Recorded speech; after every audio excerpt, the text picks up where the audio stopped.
Abu Jabir Abdullah bin Amr bin Haram, seorang yang dinaungi malaikat. Nama ininya apa? Nama kakeknya ya, ini kakeknya. Kok cuman ada dua orang yang itu waktu itu Said bin apa as itu. Iya. Ada nama kakek itu namanya. Iya, mungkin banyak yang nama Abdullah bin Amr ini kan. Makanya ditambah lagi dari Haram biar lebih kenal kan. Sewaktu orang Ansor yang 70 orang banyaknya itu mengangkat baiat kepada Rasulullah di baiat Aqabah 2, maka Abdullah bin Amr bin Haram, baiat kedua itu artinya berjanji setia kepada Nabi. Yang kedua, Dia tuh pernah yang pertama tuh rombongan para apa namanya, Khalifah itu kan, sama sahabat-sahabat yang lain. Maka Abdullah bin Amr bin Haram, Abu Jabir bin Abdullah termasuk salah satu di antara mereka. Dari berapa di antara mereka yang berbaiat di Aqabah 2? 70 kan, dia termasuk di sana. Berarti sahabat Rasul kan cuma 60. yang di sini Mas, yang ada di buku ini masih banyak sahabat lain. Paham nggak? 60 di buku itu. Iya, mungkin ada riwayatnya tidak terlalu detail, jadi penulisnya juga takut kalau menceritakan yang dan tak kalah Rasulullah memilih di antara perutusan itu beberapa orang wakil. Abdullah bin Amr terpilih sebagai salah satu di antara wakil mereka. Ia diangkat oleh Rasulullah sebagai wakil dari kaum Bani Salamah. Dan setelah ia kembali ke Bani Salamah, dan setelah ia kembali ke Madinah, maka jiwa, raga, harta benda dan keluarganya dipersembahkannya sebagai bakti terhadap Islam. Apalagi setelah Rasulullah bukan maksudnya itu. Dia itu seluruh keluarganya, maksudnya ya, dia badannya, hartanya, keluarganya itu dia baktikan, artinya dia gunakan untuk kepentingan Islam gitu loh.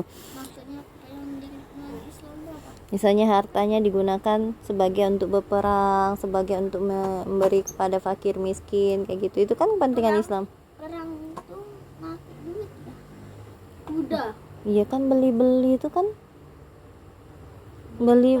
Nah, orang miskin juga wajib. Itu ya.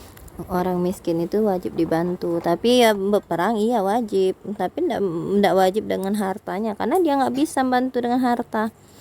Di perang Badar ia turut dengan tubuhnya. Ya, di perang Badar ia turut menjadi pejuang dan bertempur sebagai layaknya satria. Dan di perang Uhud sebelum kaum muslimin berangkat perang, telah terbayang-bayang juga di ruang matanya bahwa ia akan jatuh sebagai korban. Suatu perasaan korban perang. Syahid. Ya, suatu perasaan kuat meliputi dirinya bahwa ia tak akan kembali, menyebabkannya bagaikan terbang karena senangnya. Maka dipanggilnya putranya Jabir bin Abdullah, seorang sahabat Nabi yang mulia, lalu berpesan, "Ayah merasa yakin akan gugur dalam perang ini, bahkan mungkin menjadi syahid pertama di antara kaum muslimin. Dan demi Allah, ayah tak akan rela mencintai seorang pun selain Rasulullah lebih besar dari anakku maksudnya itu ya, anaknya Ja'far tadi.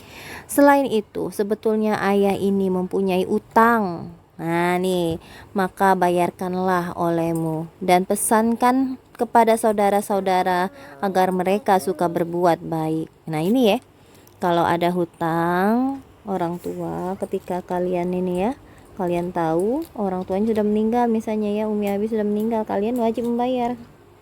Kalau tidak tahu? Nah, kalau tidak tahu biasanya orang yang dihutangi itu akan datang, dia ngasih tahu.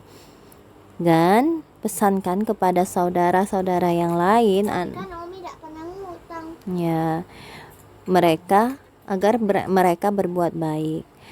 Pagi keesokan harinya kaum muslimin berangkat hendak menghadapi wasiat. Bukan wasiat itu nasihat, nak.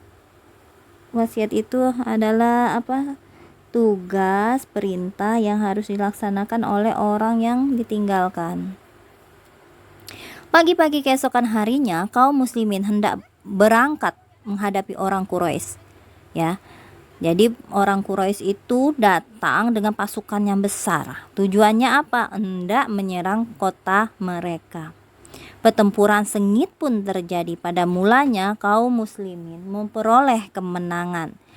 Dan ya, seandainya pasukan panah yang diperintahkan Nabi tetap berada di tempatnya dan tidak meninggalkan selama peperangan masih berlangsung, ya, itu bisa saja menang. Tapi pasukan muslimin itu ya, pasukan panahan tadi terpedaya melihat kemenangan terhadap Quraisy hingga mereka meninggalkan kedudukan mereka di atas bukit, lalu berlomba-lomba mengumpulkan harta rampasan dan merebutnya dari musuh yang kalah. Tetapi demi dilihat musuh bahwa garis pertahanan kaum muslimin terbuka lebar, musuh yang mulanya mengalami kekalahan itu segera menghimpun sisa-sisa kekuatan mereka. Kemudian secara tidak terduga menyerang kaum muslimin dari belakang hingga kemenangan mereka sebelumnya menjadi kekalahan. Karena ngelihat apa tadi? Iya, harta rampasan, baju besi itu berharga, Mas. Baju besi para prajurit itu berharga, mahal itu. Jadi harta rampasan itu bukan hanya uang, tapi baju besi, pedangnya itu kan mahal. Dalam pertempuran yang amat dahsyat ini, Abdullah bertempur. Baju besinya dilepas ya? Iya, dilepasin. Ada orang ya? Nah, iyalah. Dalam pertempuran yang amat dahsyat ini, Abdullah bertempur dengan gagah berani. Ia menghabiskan segala kemampuannya dalam membela agama Allah. Pertempuran ini bagi Abdullah merupakan pertempuran terakhir dalam mencapai syahid. Tak kala perang telah usai dan kaum muslimin meninjau para syuhada, Jabir bin Abdullah pergi mencari ayahnya. Bila ditemukannya di antara para syuhada itu, dan sebagai dialami oleh pahlawan lain, mayat itu ya telah dipotong-potong oleh orang-orang musyrik. Jabir dan sebagian keluarganya berdiri menangisi syahidnya Abdullah bin Amr bin Haram. Dan sementara mereka yang menangisi itu lewatlah Rasulullah, maka sabdanya, kalian tangisi, ataupun tidak, para malaikat akan menaunginya dengan sayap-sayapnya. Jadi yang menyebutkan dinaungi oleh malaikat tadi adalah Rasulullah. Keimanan Jabir merupakan keimanan yang teguh dan cemerlang. Kecintaan bahkan kegemarannya terhadap mati di jalan Allah adalah puncak keinginan dan cita-citanya. Setelah Abu Jabir wafat, Abdullah bin Amr bin Haram, bapaknya tadi ya, mati syahid, maka Rasulullah suatu hari ya kepada si Jabir berkata, "Hai Jabir, tidak seorang pun yang dibawa berbicara oleh Allah kecuali dari balik tabir. Tapi Allah telah berbicara langsung dengan bapakmu." Jadi Allah langsung ngomong dengan bapaknya si siapa? Si Jabir tadi, si Abdullah bin Amr bin Haram tadi ya. Firman Allah kepadanya, "Hai hambaku, mintalah kepadaku, pasti ku beri." Maka ujarnya, "Ya Tuhanku, ku mohon kepadamu agar aku dikembalikan ke dunia, agar aku dapat mati syahid sekali lagi." Firman Allah padanya, "Telah terdahulu ketentuan daripadaku bahwa mereka tidak akan kembali lagi. Kalau begitu, oh Tuhanku, mohon sampaikan kepada orang-orang di belakangku nikmat karunia yang Engkau limpahkan kepada kami." Jadi itu untuk mengingatkan Jabir anaknya tadi bahwa ayahnya itu tidak akan bisa kembali lagi ke dunia. Kan ditangisi tadi ya, tidak bisa lagi kembali lagi ke dunia, tapi sampaikan saja bahwa nikmat karunia-Nya Allah itu untuk ayahnya. Jadi tidak usah khawatir, ayahnya itu sudah diberi kenikmatan di dalam surga. Paham? Maka dari sana turunlah pula ayat, dan janganlah kalian mengira bahwa orang-orang yang gugur di jalan Allah itu mati, tetapi sesungguhnya mereka itu hidup dan diberi rezeki di sisi Tuhan mereka. Mereka bersukaria dengan karunia yang diberikan Allah kepada mereka dan menyampaikan berita gembira kepada orang-orang di belakang yang belum menyusul mereka, bahwa mereka tidak merasa takut dan tidak pula berduka cita. Ali Imran ayat 169 sampai 170. Jadi jangan takut kalau ada peperangan seperti peperangan di Palestina, di Israel, jangan takut ya. Orang-orang yang kan sudah orang-orang yang mati syahid duluan. Nah, orang-orang di belakang itu jangan takut. Jangan bersedih ya. Karena akan ada berita gembira untuk orang-orang yang syahid di jalan Allah.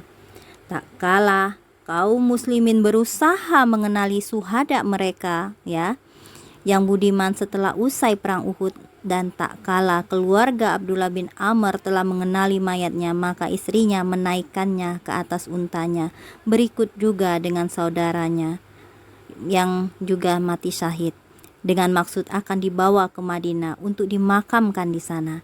Demikian pula dilakukan oleh sebagian kaum muslimin terhadap keluarga mereka yang tewas. Tetapi seorang juru bicara Rasulullah menghubungi mereka dan menyampaikan perintahnya. Idfanu qatla fi masarihim. Makamkanlah oleh kalian para korban di tempat mereka tewas. Nah, jadi orang yang mati syahid itu di mana dia meninggal ya, syahid ya, disitulah dimakamkan ya. Jadi misalnya dia meninggalnya di Gaza, disitulah di Gaza itu dimakamkannya. Nggak usah, walaupun dia orang Indonesia, nggak usah dibawa ke Indonesia ya. Maka kembalilah mereka dengan membawa syahid masing-masing, dan Nabi pun berdiri mengawasi pemakaman para sahabatnya yang telah syahid dan telah memenuhi apa yang mereka janjikan kepada Allah, dan mengorbankan nyawa mereka yang berharga demi bakti mereka kepada Allah dan Rasulnya.